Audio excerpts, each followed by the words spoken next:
You wake up. You check your phone. You scroll through lives that aren't yours. You answer messages you don't want to answer.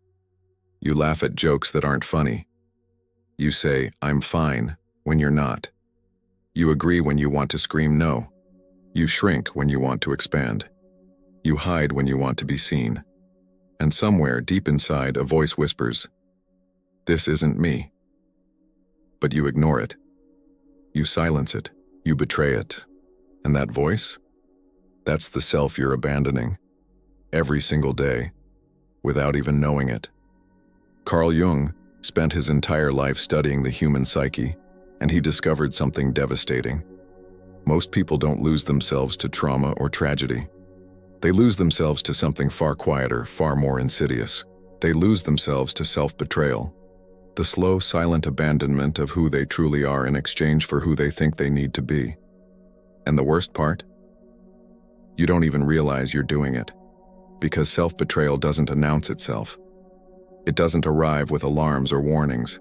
It creeps in through small compromises, tiny concessions, daily acts of self-erasure that feel so normal, so necessary, that you mistake them for survival. But here's what Jung understood that most people never will. Every time you betray yourself, you fracture your soul. Every time you silence your truth, you feed your shadow. Every time you choose comfort over authenticity, you move further away from the person you were meant to become.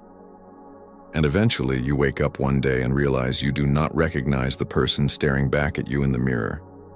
Not because you've changed, but because you've been playing a character for so long that you've forgotten who wrote the script.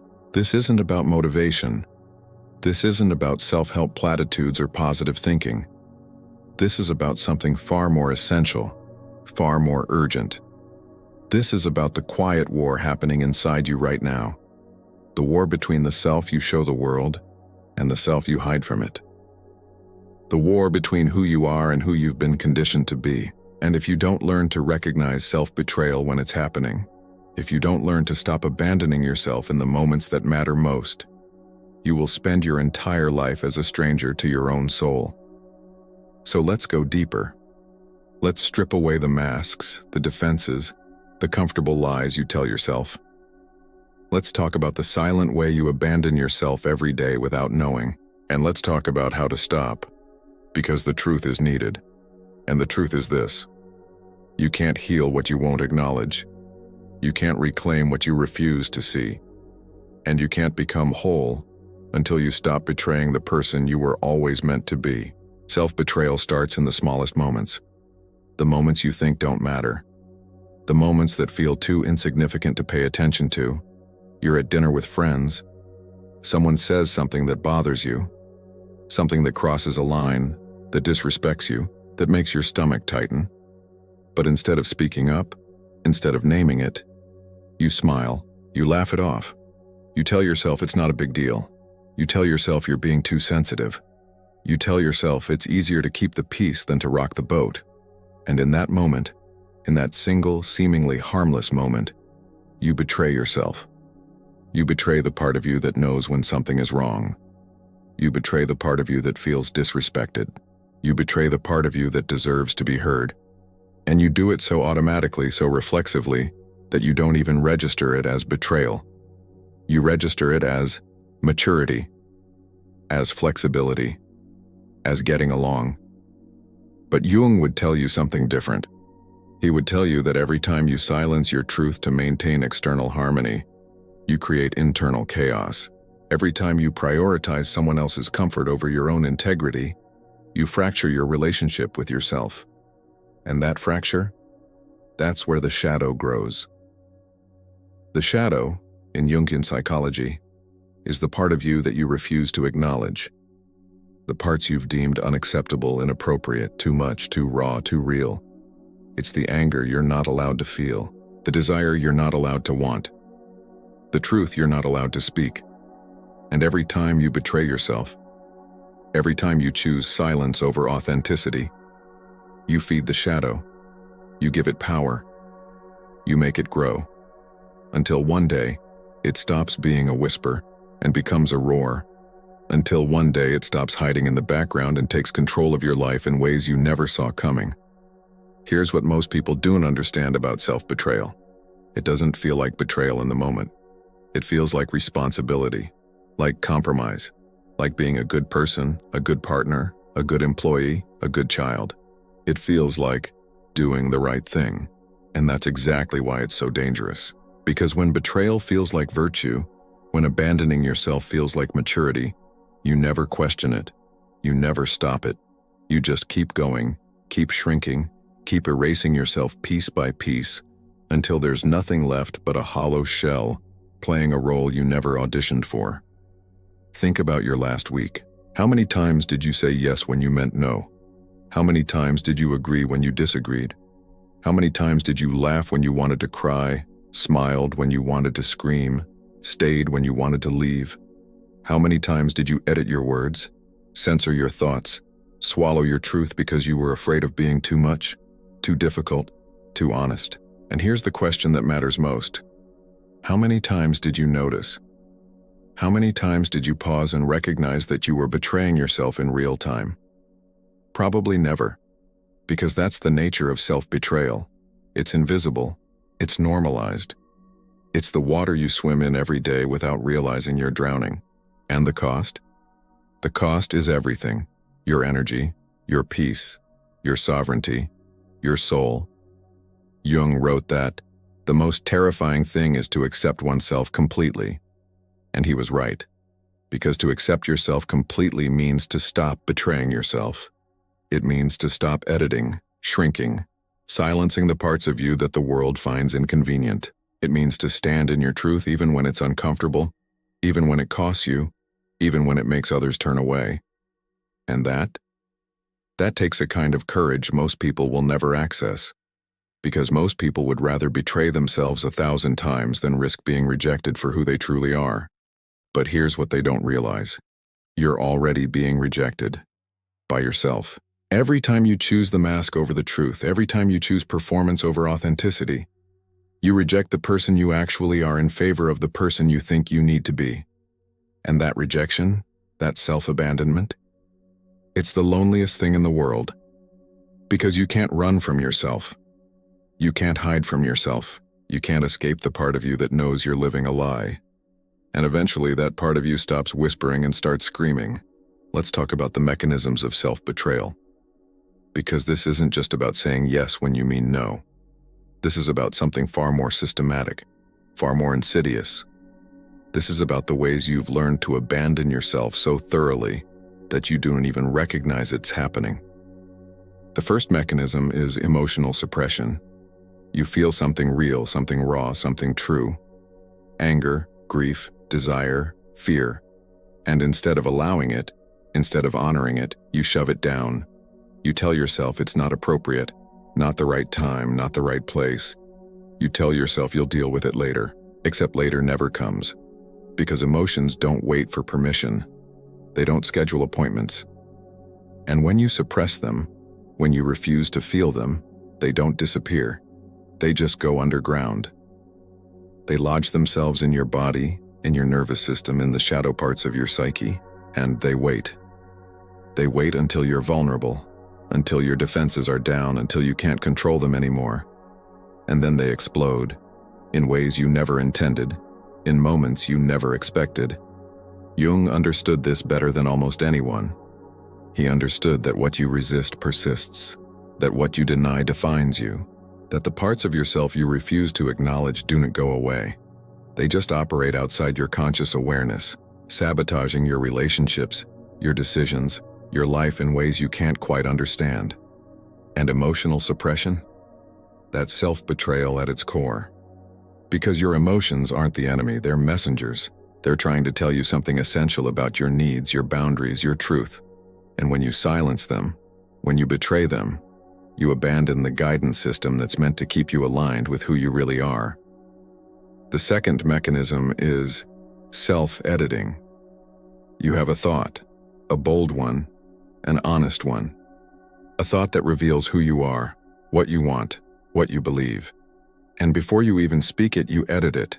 You soften it. You wrap it in qualifiers and apologies and disclaimers. You make yourself smaller so others can feel bigger. You dim your light so others don't feel threatened by your shine. And you tell yourself it's humility, it's politeness, it's consideration, but it's not. It's betrayal. It's the conscious choice to hide your truth because you're terrified of what will happen if you reveal it. Think about how you communicate. How often do you start sentences with, "I'm sorry, but," or "this might be stupid, but," or "I'm probably wrong, but"? How often do you apologize for taking up space, for having an opinion, for existing with needs and desires and thoughts that deserve to be heard? And here's what's heartbreaking. You've been doing this so long that you don't even hear it anymore. You don't even notice the way you diminish yourself with every word, the way you preemptively reject yourself before anyone else can. You think you're being diplomatic, but you're being complicit in your own erasure. The third mechanism is people-pleasing. And this is the big one. This is the one that destroys more people than almost anything else. Because people-pleasing doesn't look like betrayal. It looks like kindness, it looks like generosity, it looks like being a good person who cares about others. But here's the truth. People-pleasing isn't about caring for others. It's about controlling how others perceive you. It's about managing their reactions so you feel safe. It's about earning approval, avoiding conflict, ensuring you're never too much or too difficult or too demanding.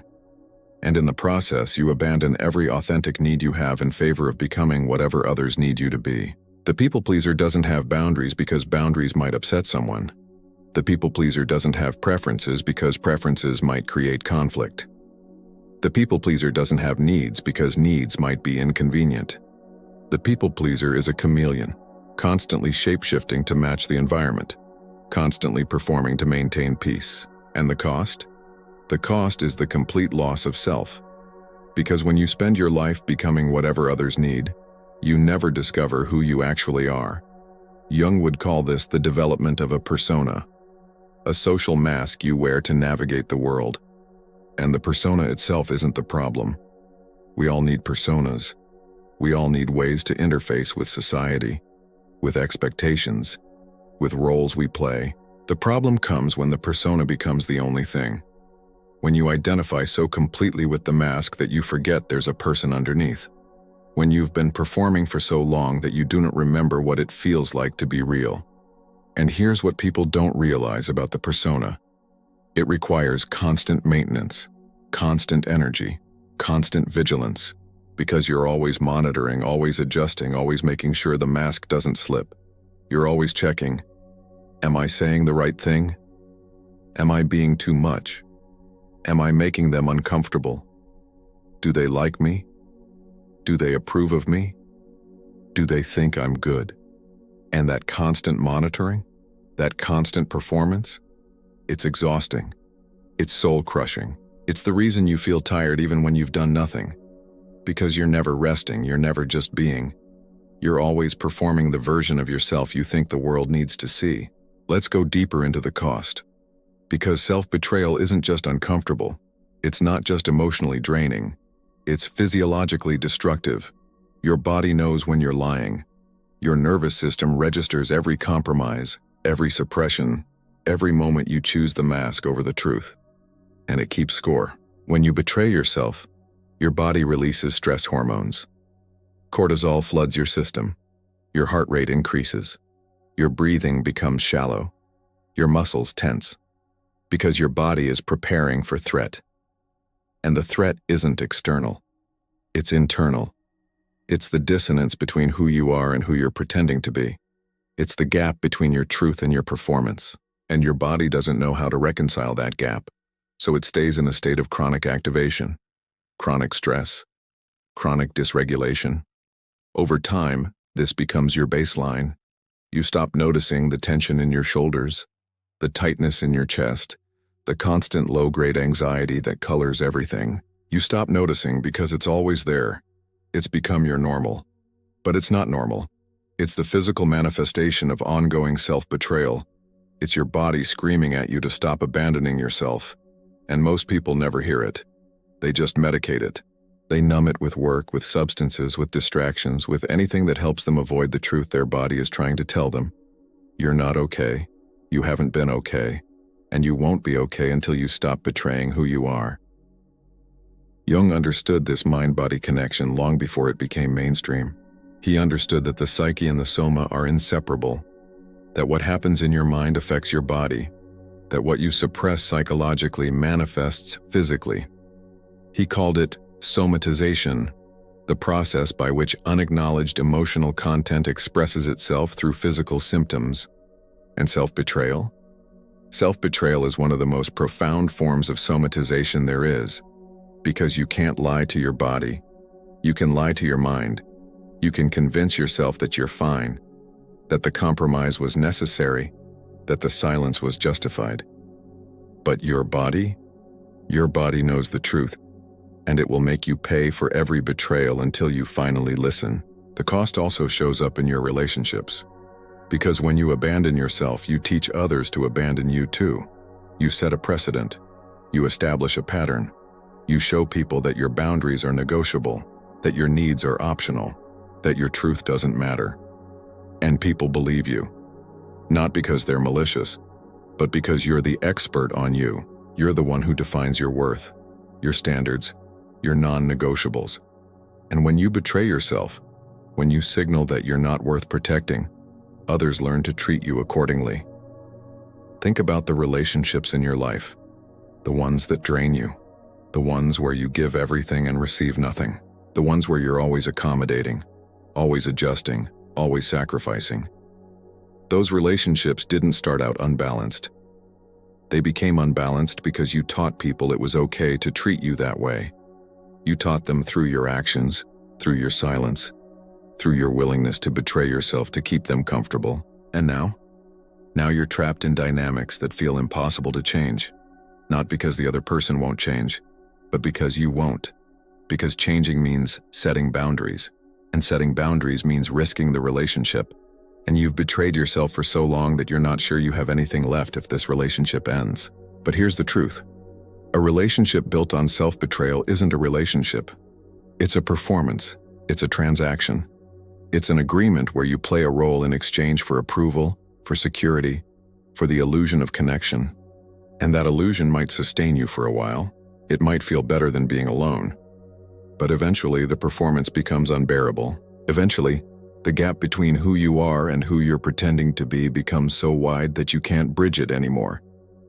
And when that happens, the relationship doesn't just end, it implodes. Because you can't maintain a connection with someone else when you've completely disconnected from yourself. So how does this happen?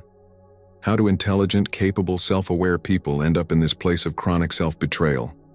How do you go from a child who knew exactly what they wanted, what they felt, what they needed, to an adult who can't even identify their own truth anymore? It starts early. It starts with conditioning, with socialization, with the implicit and explicit messages you received about what's acceptable and what's not. You learned that crying is weak, that anger is bad, that wanting is selfish, that boundaries are rude, that saying no is mean. You learned that to be loved, you need to be easy, agreeable, flexible, accommodating. You learned that your needs are a burden, that your emotions are too much, that your truth is inconvenient. And these lessons didn't come from villains. They came from parents who were doing their best, from teachers who were overwhelmed, from a culture that values compliance over authenticity, performance over truth, productivity over presence. These lessons came from everywhere, and they were reinforced constantly, until they stopped being lessons and became beliefs. Beliefs about who you are, what you deserve, what's possible for you. Jung called this the development of the ego, the conscious sense of self that emerges through interaction with the world. And the ego is shaped by these early experiences, these conditioning patterns, these implicit rules about what's acceptable. The ego learns to prioritize external validation over internal truth. It learns to monitor the environment for cues about how to be, what to say, how to act. It learns that survival depends on adaptation, on being what others need, on betraying the authentic self to maintain belonging. And here's what's devastating. This strategy works, for a while. You learn that when you suppress your anger, people are more comfortable around you. When you people please, you avoid conflict. When you silence your truth, You maintain relationships. You get rewards for self-betrayal, approval, acceptance, a sense of safety. And your nervous system learns betrayal equals survival. Authenticity equals threat. And so you keep going. You keep betraying. You keep abandoning. Until one day you wake up and realize you don't know who you are anymore. But there's another layer here, a deeper layer. Because self-betrayal isn't just about external conditioning. It's also about internal fear. The fear of being seen. The fear of being rejected. The fear of being alone. Because if you show people who you really are, with all your needs, your desires, your anger, your grief, your complexity, they might leave. They might judge you. They might decide you're too much, too difficult, too broken. And that fear of abandonment by others, it's so overwhelming that you choose to abandon yourself first. You preemptively reject yourself before anyone else can. Because at least if you're in control of the rejection, it feels less devastating. Jung wrote about the unlived life. The life you don't live because you're too afraid of what it will cost you. And self-betrayal is the ultimate unlived life. It's the constant choosing of safety over truth. It's the perpetual sacrifice of who you are in exchange for who you think you need to be. And the tragedy is this: the rejection you're trying to avoid, it's happening anyway. It's happening every day, because you're rejecting yourself, you're abandoning yourself. And that abandonment is far more painful than any external rejection could ever be. Now let's talk about awareness. Because you can't change what you don't see. You can't heal what you won't acknowledge. And most people go through their entire lives betraying themselves without ever recognizing it's happening. So how do you start to see it? How do you begin to notice the silent daily abandonments that have become so normalized you think they're just who you are? You start by paying attention to your body. Your body is the most honest part of you. It doesn't lie. It doesn't perform. It doesn't care about maintaining the persona. It just responds. And when you betray yourself, your body tells you. It tightens. It contracts. It signals discomfort. You feel it in your gut, in your chest, in your throat. That subtle tension that says something isn't right here. That quiet unease that you've learned to ignore. That's your body trying to protect you from yourself. So practice this. In moments of interaction, in moments of decision, pause. Check in with your body.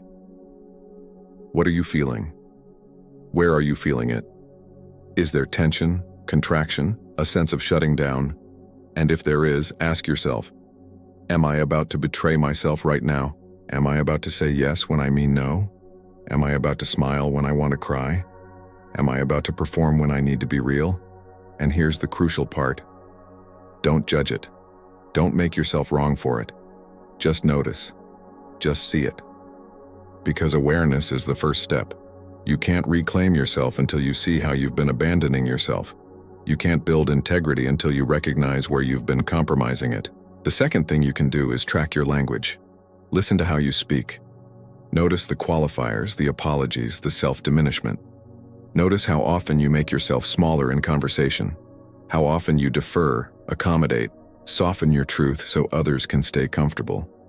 And again, don't judge it, just notice. Because once you start hearing it, you can start changing it. Once you recognize the pattern, you can interrupt it. The third thing is to identify your values. Real values. Not the values you think you should have, not the values that sound good, but the values that are actually true for you. What matters most to you? What are you unwilling to compromise on?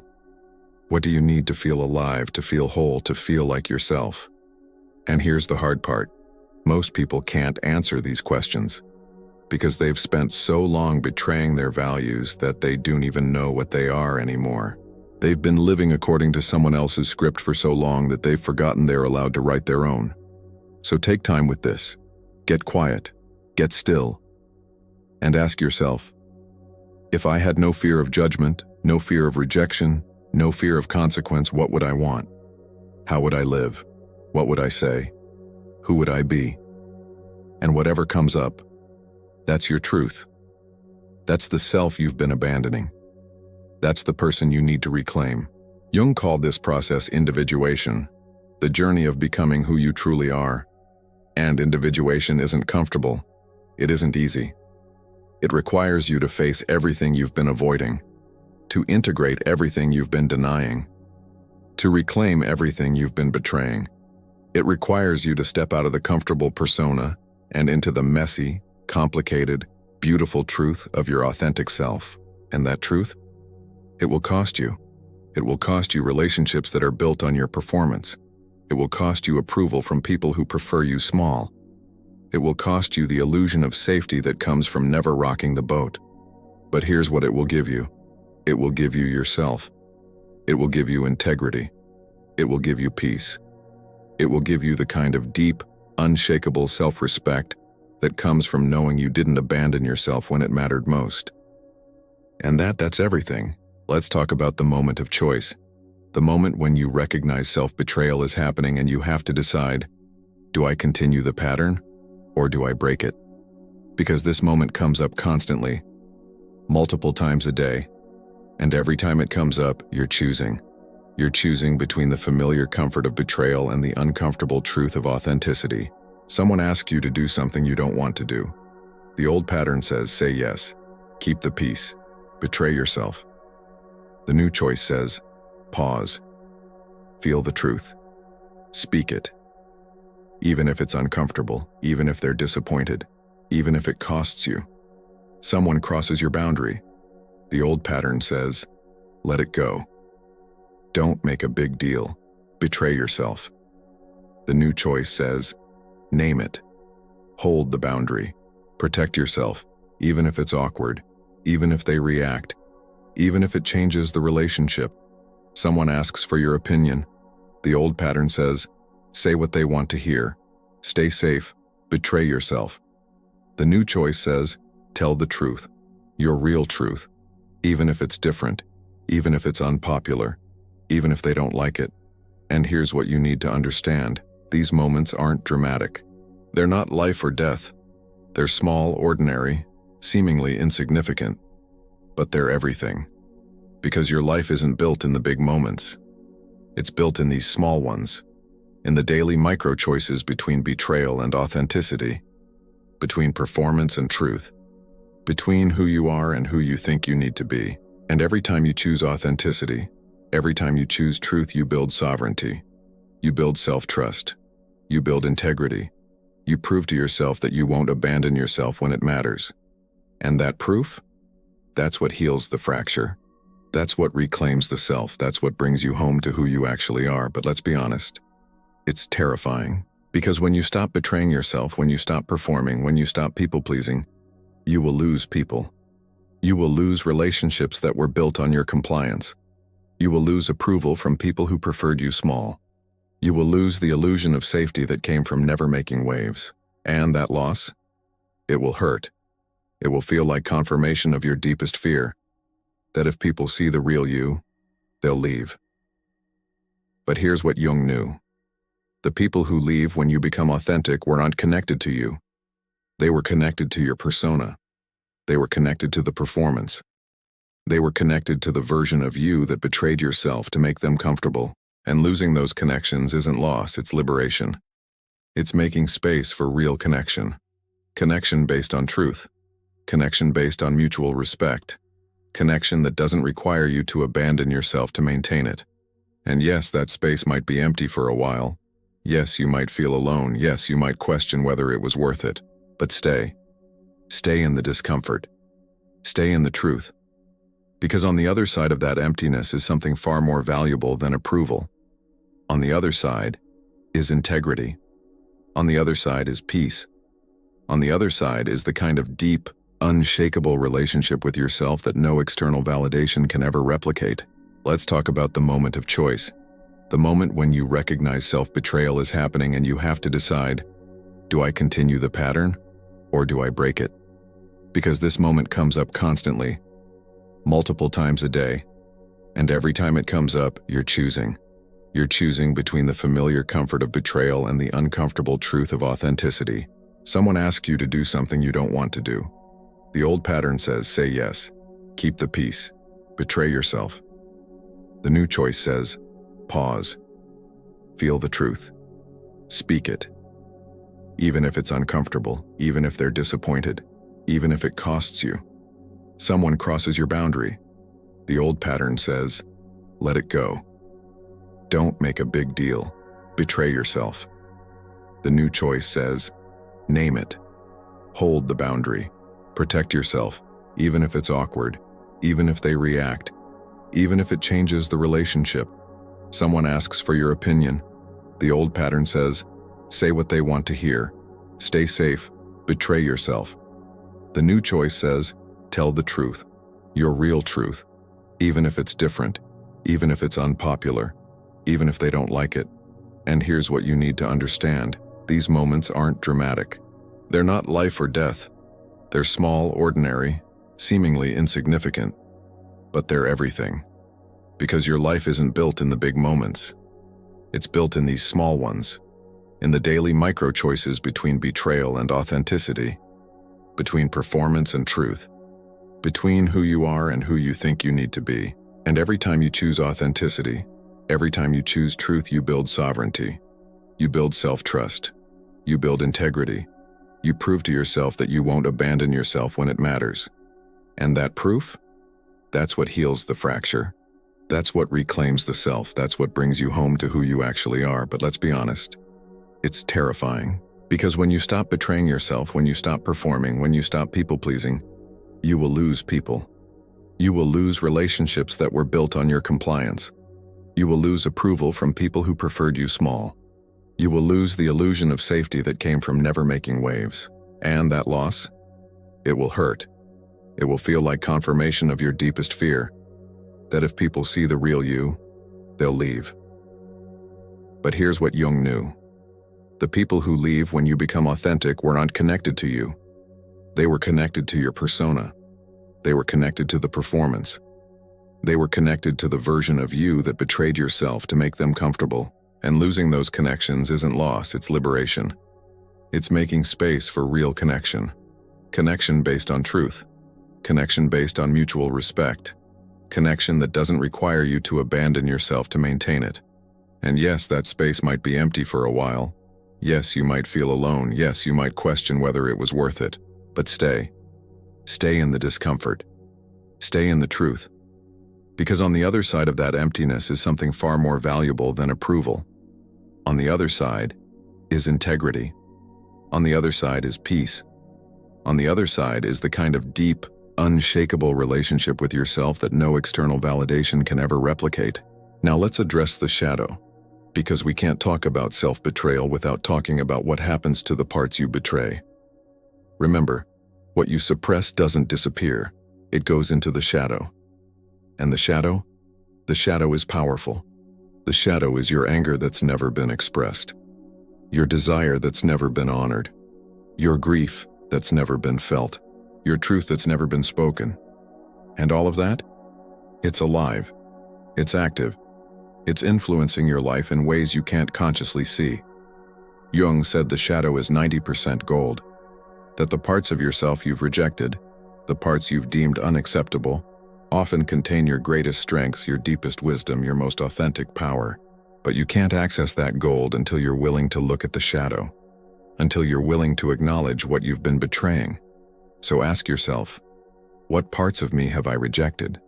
What emotions am I not allowed to feel? What desires am I not allowed to want? What truths am I not allowed to speak? And what would happen if I gave those parts permission to exist? What would happen if I stopped betraying them and started integrating them? This is shadow work.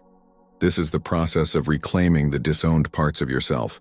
And it's not comfortable, because those parts have been rejected for a reason. They've been deemed unsafe, inappropriate, too much. But the thing is, they're not too much. They're just too much for the persona you've been maintaining. They're too much for the small, safe, controlled version of yourself you've been performing. But they're exactly right for who you actually are. Your anger? It's not bad. It's information. It's telling you when your boundaries are being violated, when your needs aren't being met, when something is unjust. And when you suppress it, when you betray it, you lose access to that information. You lose the ability to protect yourself. Your desire? It's not selfish. It's guidance. It's showing you what you're drawn to, what energizes you, what makes you feel alive. And when you suppress it, when you betray it, you lose access to your own aliveness. You lose the compass that's meant to guide you toward your most authentic life. Your grief? It's not weakness. It's love with nowhere to go. It's the acknowledgement of loss, of change, of impermanence.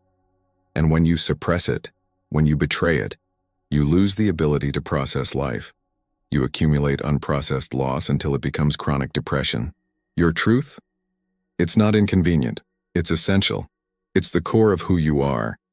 And when you suppress it, when you betray it, you lose yourself entirely.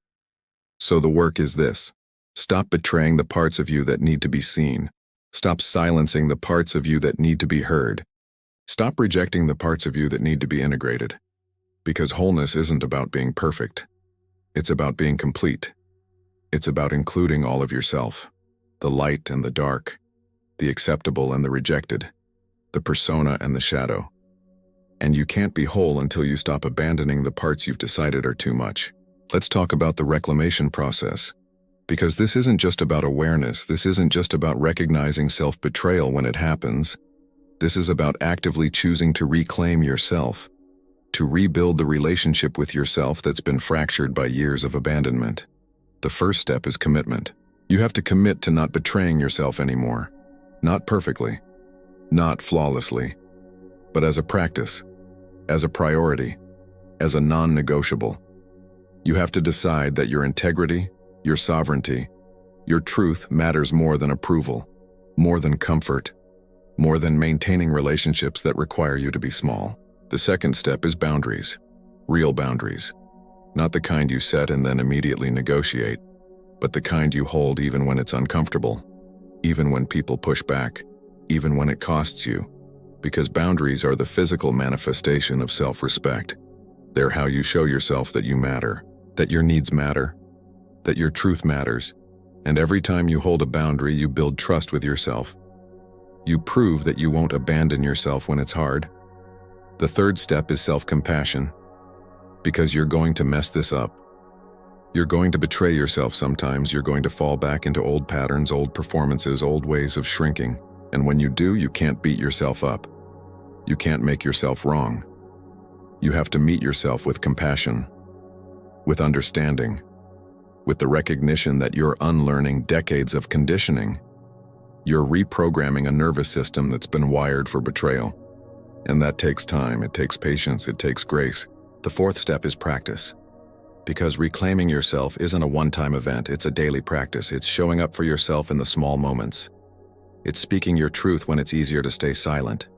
It's setting the boundary when it's easier to let it slide. It's honoring your needs when it's easier to defer. It's choosing authenticity over performance again and again and again until authenticity becomes your default. And here's what happens when you do this. You start to feel different. You start to feel more solid, more grounded, more like yourself. The chronic anxiety starts to ease because you're no longer maintaining the exhausting performance. The relationships that required your betrayal start to fall away, and new ones, real ones, start to emerge. The voice inside that used to scream, "This isn't me," starts to quiet because you're finally living in alignment with who you are. Jung called this the development of the self with a capital S, the integrated, whole, authentic expression of who you truly are. And the self isn't found. It's built. It's built through thousands of small choices to stop betraying yourself. It's built through the courage to be seen. It's built through the willingness to lose what's not real in order to gain what is. So here's where we are. You now know what self-betrayal is. You know how it happens. You know what it costs. You know how to recognize it. And you know how to stop it. But knowing isn't enough. Because knowledge without action is just theory. And this requires practice. This requires commitment. This requires you to show up for yourself in ways you never have before. So let me ask you, where are you betraying yourself right now? Not in some abstract theoretical way, but right now, in your actual life, in your actual relationships, in your actual daily choices. Where are you saying yes when you mean no? Where are you performing when you need to be real? Where are you shrinking when you need to expand? Where are you silencing your truth to keep others comfortable? And here's the follow-up question. What would it cost you to stop? What would you lose if you started being authentic? Would you lose approval? Would you lose relationships? Would you lose your sense of safety? And here's the real question. Is maintaining those things worth abandoning yourself? Is external validation worth internal fragmentation?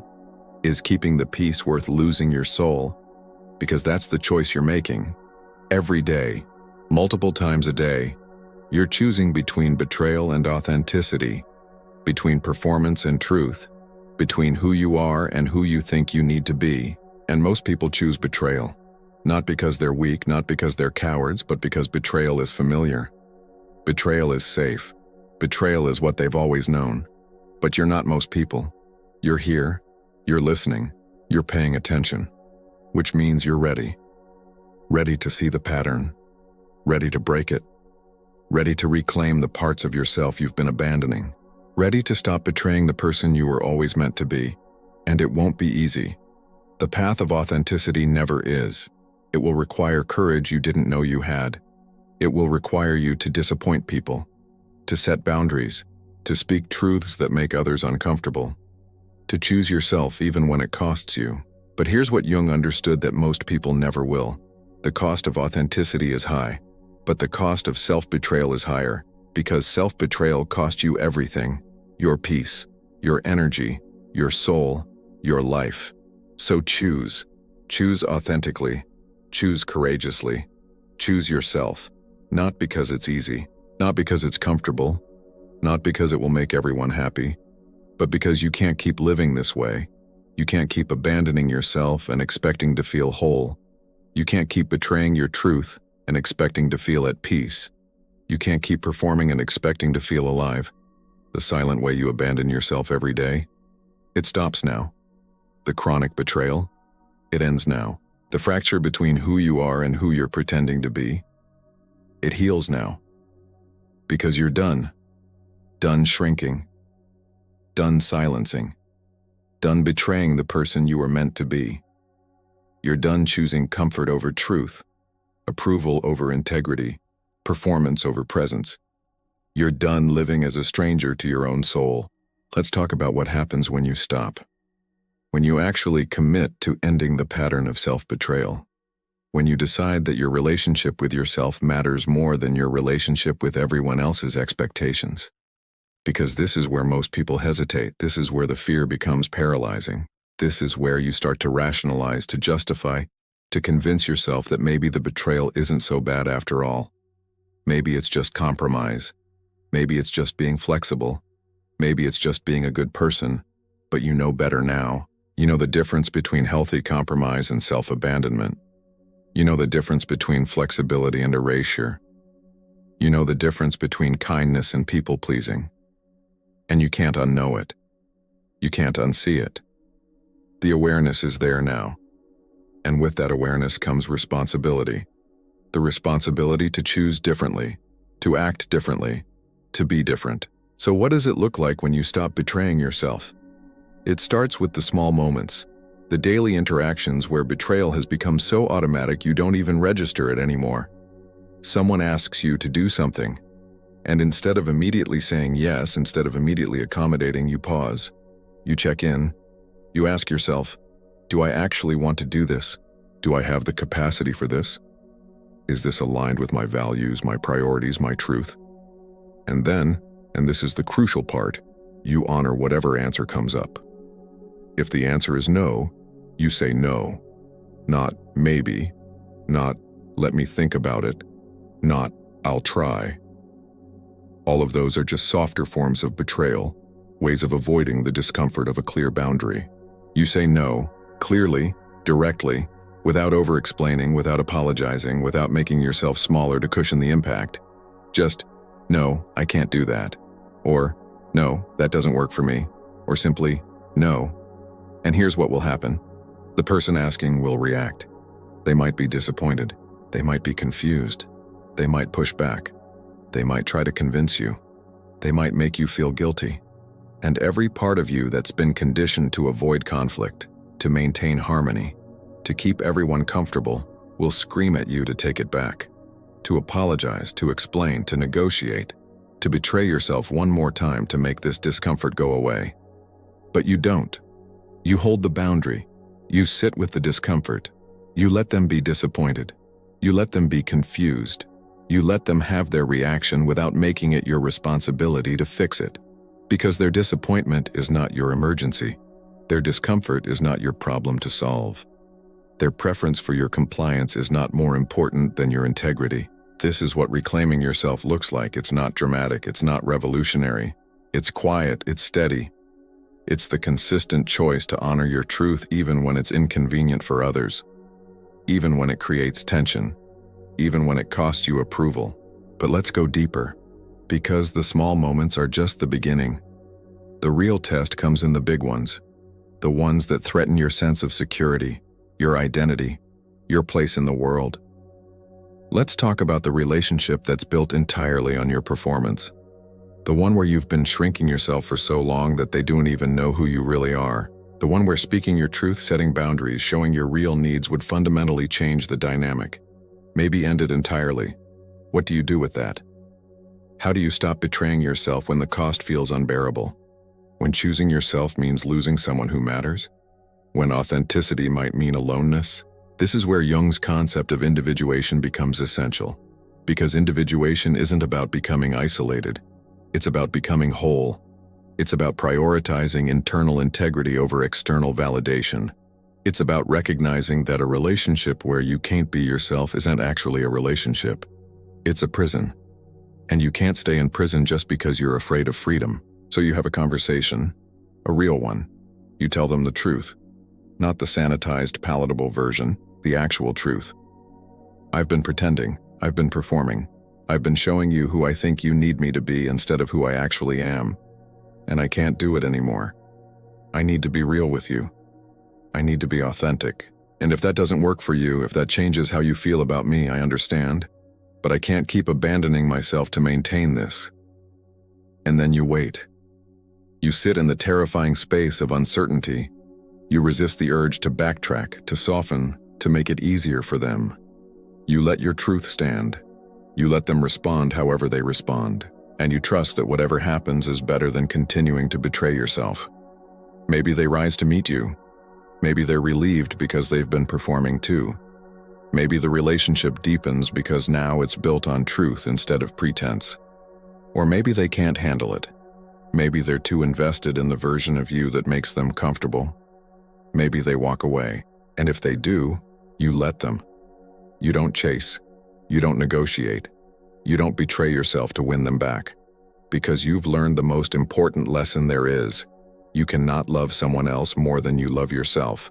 You cannot prioritize someone else's comfort over your own existence. You cannot sacrifice your soul to maintain a connection that requires you to not have one. This is the hardest part of ending self-betrayal. The part where you lose people. Where relationships dissolve. Where you're left standing in the rubble of what used to be, wondering if you made the right choice. And the answer is always yes. Because any relationship that requires your betrayal is not a relationship worth having. Any connection that demands your silence is not a connection worth maintaining. Any bond that fractures when you tell the truth was never solid to begin with. Jung wrote that loneliness does not come from having no people around you, but from being unable to communicate the things that seem important to you. And that's the loneliness of self-betrayal. The loneliness of being surrounded by people who don't actually know you, who don't see you, who are connected to a performance instead of a person. That loneliness, it's worse than being alone. Because at least when you're alone with yourself, you have the possibility of real connection. But when you're surrounded by people who only know your mask, you're alone in a crowd. And that's the deepest loneliness there is. So yes, choosing authenticity might mean losing relationships. But it also means ending that loneliness. It means finally being seen. It means finally being known. Even if the only person who sees you, who knows you, is yourself. That's enough. That's more than enough. Because self-knowledge, self-acceptance, self-love, those are the foundations of everything else. And you can't build them while you're betraying yourself. Now let's address the voice that's probably showing up right about now. The voice that says, this is selfish, this is narcissistic, this is self-centered. Good people don't prioritize themselves this way. Good people sacrifice, good people compromise, good people put others first. And here's what you need to understand about that voice. It's not yours. It's the internalized message of a culture that benefits from your self-betrayal. It's the conditioning that taught you that your needs don't matter, that your truth is inconvenient, that your authenticity is too much. It's the voice that keeps you small, keeps you compliant, keeps you betraying yourself so others can stay comfortable. But let's be clear about what authenticity actually is. Authenticity is not selfishness. Selfishness is taking without giving. Authenticity is being honest about what you have to give. Authenticity is not narcissism. Narcissism is demanding that others revolve around you.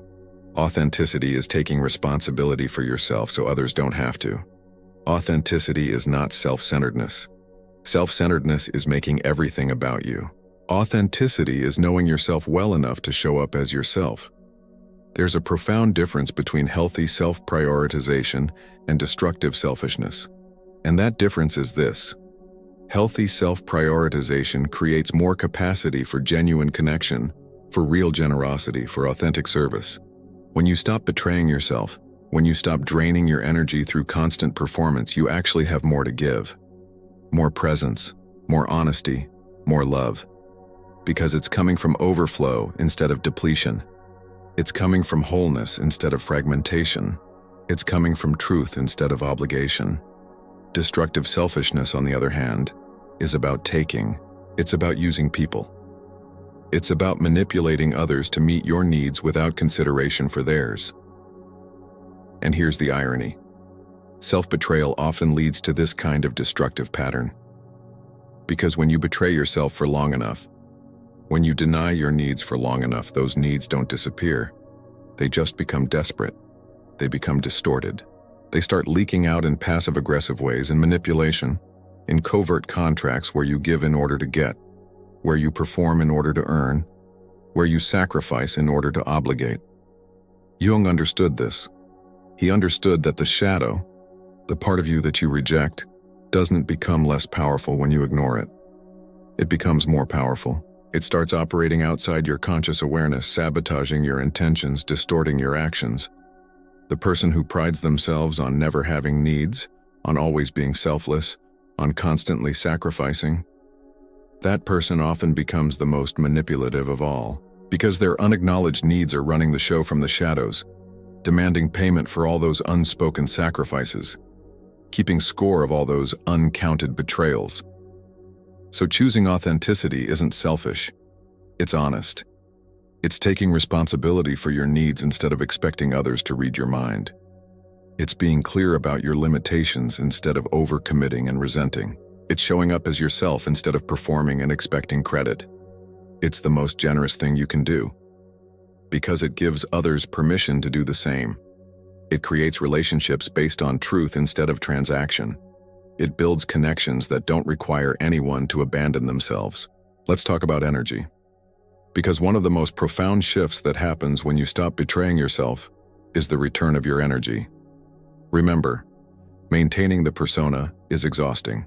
Constantly monitoring, constantly adjusting, constantly performing. It requires massive amounts of energy. Energy that could be going toward creation, toward connection, toward building the life you actually want. But instead it's being burned up in the maintenance of a mask. When you stop betraying yourself, that energy comes back. Not immediately, not all at once. Because at first, choosing authenticity is also exhausting. It requires vigilance. It requires courage. It requires you to override decades of conditioning with every choice. But gradually, as authenticity becomes your default, as integrity becomes your baseline, the energy returns. Because you're no longer fighting yourself. You're no longer maintaining two separate versions of who you are. You're no longer using half your energy to suppress the parts of yourself that need to be expressed. And that energy, it changes everything. Suddenly you have capacity for things that mattered, but you could never quite prioritize. Creative projects, deep relationships, meaningful work, genuine rest. You have space for your actual life instead of just the performance of life. You have bandwidth for growth, for evolution, for becoming instead of just maintaining. This is what Jung meant when he talked about psychic energy. He understood that energy is finite, that when it's being used to maintain defenses, to suppress shadow material, to uphold the persona, it's not available for individuation. It's not available for the actual work of becoming whole. And self-betrayal is one of the biggest drains on psychic energy there is, because it requires you to constantly manage the gap between who you are and who you're pretending to be. It requires you to vigilantly police yourself, to monitor your expressions, to control your truth. And that constant vigilance, it's depleting you, daily, completely. So when you stop, when you choose to be authentic even when it's uncomfortable, when you choose truth even when it costs you, when you choose integrity even when it's inconvenient, you liberate that energy. You free yourself from the exhausting work of self-management. And that freedom, it's everything. It's the difference between surviving and actually living, between existing and actually being alive. Now let's address what happens in your body when you reclaim yourself. Because we talked about the physiological cost of self-betrayal, the chronic stress, the dysregulation, the somatization. But what happens when you reverse the pattern? What happens when you start choosing authenticity over betrayal? Your nervous system starts to regulate. The chronic activation starts to ease. Your body stops living in a constant state of threat because you're no longer creating internal threat through self-betrayal. The dissonance between who you are and who you are pretending to be, the dissonance that kept your nervous system on high alert, starts to resolve, and your body can finally rest. You start to breathe more deeply, not because you're trying to, but because your body feels safe enough to. The shallow, restricted breathing that accompanies chronic stress, the breathing pattern that says, I need to be ready to fight or flee at any moment, starts to shift. Your breath drops into your belly. Your exhales lengthen. Your body starts to signal, we're okay, we're safe, we can relax. The chronic tension starts to release. The tight shoulders, the clenched jaw, the contracted gut. All of those places where you've been holding the stress of self-betrayal start to soften, not immediately, not completely, but gradually. As you prove to your body, through your actions, through your choices, that you're not going to abandon yourself anymore, that you're going to honor your truth, that you're going to protect your boundaries, that you're going to show up for yourself, and your body starts to trust you again, because your body knows. It's been trying to tell you all along that something was wrong. It's been sending signals, the tension, the anxiety, the exhaustion, the physical symptoms that have no clear medical cause. It's been screaming at you to stop betraying yourself. And when you finally listen, when you finally honor those signals, your body responds. It heals. It regulates. It comes home. This is what somatic practitioners understand. This is what Jung understood intuitively, even before the neuroscience was there to support it. Your mind and body are not separate. Your psychological patterns create physiological patterns. Your emotional suppression creates physical tension. Your self-betrayal creates bodily dysregulation. And the reverse is also true. Your authenticity creates regulation. Your integrity creates ease. Your self-honoring creates healing. So when people talk about healing trauma, about resolving chronic stress, about addressing anxiety and depression, so much of that work is actually about ending self-betrayal. It's about learning to honor your truth, to express your emotions, to meet your needs, to protect your boundaries.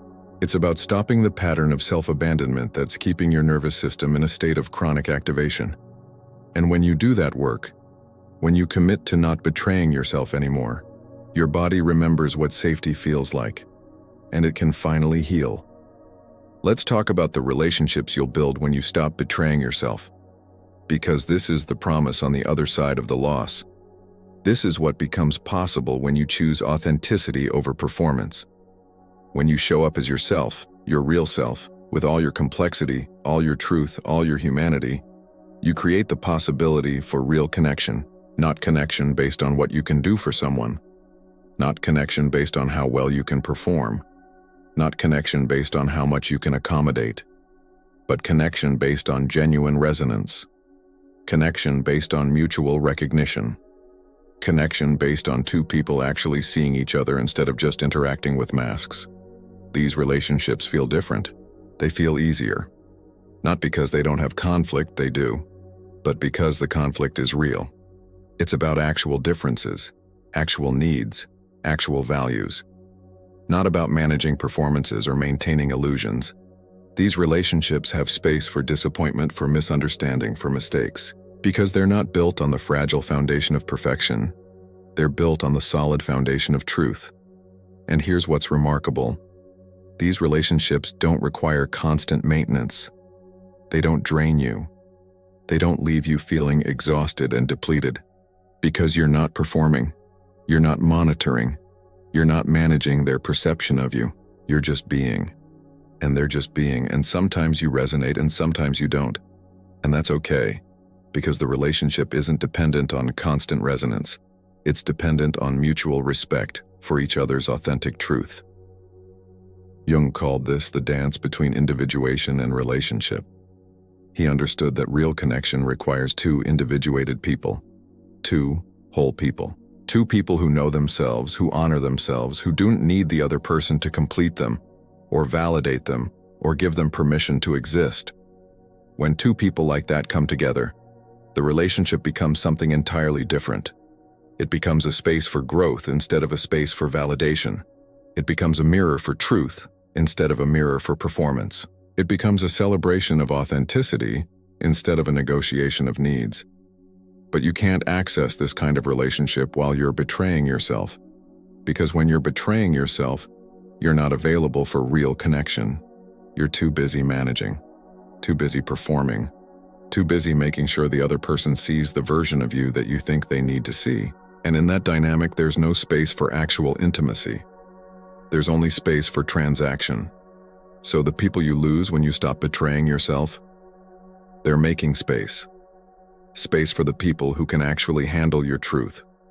Space for the people who don't need you to be small. Space for the people who are also doing their own work of individuation, of authenticity, of integrity. And when you find those people, or when they find you, everything changes. Because finally you can stop performing. Finally you can stop betraying yourself to maintain the connection. Finally, you can just be. Now let's address the grief. Because we can't talk about ending self-betrayal without talking about what you're grieving. And it's significant. It's real. It deserves to be honored. You're grieving the time you lost. All the years you spent betraying yourself. All the moments you didn't speak your truth. All the relationships you maintained through performance instead of presence. All the energy you poured into maintaining a mask instead of building a life. That time is gone, you can't get it back. And that's worth grieving. You're grieving the person you could have been. The version of yourself that might have emerged if you'd started this work sooner. If you'd learned to stop betraying yourself earlier. If you'd had the tools, the awareness, the courage to choose authenticity from the beginning. That person is a ghost. A possibility that never manifested. And that's worth grieving. You're grieving the relationships that are ending. Not because you want them to end, but because they can't survive your authenticity. Because they were built on your performance. Because they required your betrayal to function. And now that you've stopped betraying yourself, they're dissolving. And even though you know, rationally, that this is necessary, that these relationships weren't real, that letting them go is part of reclaiming yourself, it still hurts. And that hurt is worth grieving. And you're grieving the illusions. The comfortable lies you told yourself about who you were, what you were doing, why you were doing it. The belief that your self-betrayal was virtuous, was necessary, was just part of being a good person. The belief that the performance was protecting you, that the mask was keeping you safe, that the constant accommodation was creating connection. Those beliefs are being shattered, and without them, you feel vulnerable, exposed, uncertain. And that uncertainty is worth grieving. Jung understood that growth requires death, that you can't become who you're meant to be without letting go of who you've been. That individuation requires the death of the persona, the death of the comfortable identity, the death of the familiar ways of being. And death, even symbolic death, even necessary death, is painful. It requires grieving. So grieve. Don't rush past it. Don't spiritual bypass it with platitudes about how everything happens for a reason, or it's all for the best. Just grieve. Feel the loss. Feel the sadness. Feel the anger at all the time you spent betraying yourself. Feel the regret at all the opportunities you missed. Feel the fear about who you're becoming and where you're going. Feel all of it. Because grief is how you metabolize loss. Grief is how you integrate change. Grief is how you honor what was while making space for what's emerging. And on the other side of that grief, not instead of it, not bypassing it, but through it, is something else. Something solid. Something real. Something that feels like coming home to yourself. So here's where we land. You understand now that self-betrayal is the silent abandonment of your authentic self in favor of who you think you need to be. You understand that it happens in small moments, daily choices, tiny compromises that feel insignificant, but accumulate into a life that doesn't feel like yours. You understand that the cost is enormous. Your energy, your peace, your integrity, your soul. You understand that the pattern is maintained by fear, by conditioning, by the deep terror of being rejected for who you really are. But you also understand that there's another way, that you can choose differently, that you can stop betraying yourself, stop performing, stop shrinking, that you can reclaim the parts of yourself you've abandoned, that you can integrate your shadow, that you can honor your truth, that you can build a life based on authenticity instead of approval. And you understand that it will cost you. It will cost you relationships that require your performance. It will cost you approval from people who prefer you small. It will cost you the illusion of safety that comes from never making waves. But you also understand that those costs are worth it, because the alternative, continuing to betray yourself, continuing to abandon yourself, continuing to live as a stranger to your own soul, that cost is higher. That cost is everything. Jung's entire body of work points to one essential truth. The goal of life is to become who you actually are, not who you should be, not who others need you to be, not who you think you need to be to survive, but who you actually are. And that process, that journey of individuation, of integration, of becoming, requires you to stop betraying yourself. It requires you to honor your truth, to express your emotions, to meet your needs, to protect your boundaries. It requires you to show up as yourself, fully and unapologetically, even when it's terrifying. This is the work. This is what it means to be human. This is what it means to live with integrity. Not perfection, not flawlessness, but integrity, the state of being whole, of being undivided, of being aligned between who you are internally and who you show externally. And you can do this. You already are doing this, because you're here, you're paying attention, you're recognizing the pattern, you're seeing the betrayal. And that seeing, that's the first step, that's where everything changes. So make the commitment, right now, today. Commit to not betraying yourself anymore. Not perfectly, not flawlessly, but as a practice, as a daily choice, as a non-negotiable priority. Commit to pausing before you speak, to checking in with your body, to honoring your truth even when it's uncomfortable. Commit to setting boundaries even when people push back. Commit to showing up as yourself even when it costs you approval. And when you mess up, because you will, when you fall back into the old patterns of performance and people-pleasing and self-abandonment, don't make yourself wrong. Don't spiral into shame. Don't use it as evidence that you're broken or hopeless or destined to betray yourself forever. Just notice. Just see it. Just acknowledge, I betrayed myself there. I can choose differently next time, and then choose differently next time. This is how you build sovereignty. This is how you reclaim yourself. Not through some dramatic transformation, not through some sudden awakening, but through 1,000 small choices to honor yourself when it would be easier to betray yourself. Through 1,000 small moments of choosing truth over comfort, authenticity over approval, integrity over ease. And gradually those choices accumulate. They build on each other. They create momentum. And one day you'll realize that you're living differently, that you're showing up differently, that the constant anxiety has eased, that the chronic tension has released, that you're breathing more deeply, that you're sleeping more soundly, that you recognize yourself again, not because you've become someone new, but because you've stopped betraying who you've always been. This is the promise. This is what's possible. This is what's waiting for you on the other side of self-betrayal. Not a perfect life. Not a life without challenge or difficulty or pain. But a life that feels like yours.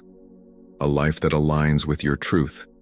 A life that honors your authentic self instead of abandoning it. And that life? It starts now. It starts with this choice. This commitment. This decision to stop the silent abandonment. To end the daily betrayal. To reclaim the person you were always meant to be. Carl Jung spent his life exploring the depths of the human psyche, and his work points to one undeniable conclusion. You cannot be whole while you're betraying yourself.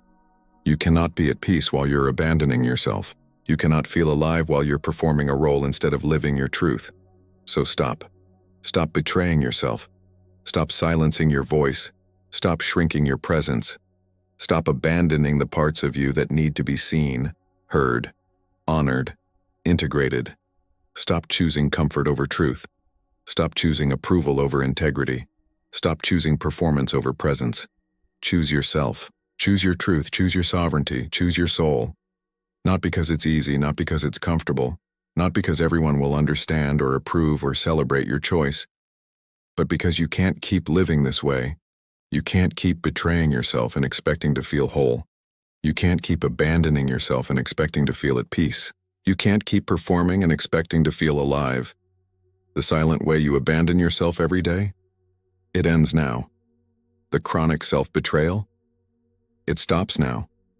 The fracture between who you are and who you're pretending to be? It heals now. Because you're done. Done performing. Done shrinking. Done betraying the person you were always meant to be. You're done living as a stranger to your own soul. And what comes next? What emerges when you stop betraying yourself? That's what you're here to discover. That's the journey of individuation. That's the path of becoming whole. And it starts with this moment, this choice, this commitment to never abandon yourself again. So choose. Choose now. Choose yourself. And watch what becomes possible when you finally stop betraying the person you've always been. If this resonated with you, if you're ready to stop betraying yourself and start reclaiming your authentic self, subscribe to this channel. Hit the like button, share this with someone who needs to hear it, and leave a comment telling me where you've been betraying yourself and what you're ready to change. Because this community, this is where we do the work of becoming whole. This is where we support each other in choosing truth over performance. This is where we remind each other that authenticity is always worth the cost. And in the next video, we're going deeper. We're going to talk about what Jung called the dark night of the soul, the inevitable crisis that comes when you start living authentically and the old structures of your life begin to crumble. Because the work doesn't end when you stop betraying yourself. That's just the beginning. The real journey is what happens next. When you're standing in the rubble of who you used to be, terrified and uncertain, wondering if you made the right choice. We're going to talk about how to navigate that space, how to trust the process, how to emerge on the other side as the person you were always meant to become. Until then, remember this. You are not required to betray yourself to deserve love. You are not required to shrink to deserve belonging. You are not required to perform to deserve existence. You are enough, exactly as you are. And the person you've been abandoning, they've been waiting for you to finally choose them, waiting for you to finally come home. So come home to yourself, to your truth, to your sovereignty, to your soul. The journey starts now.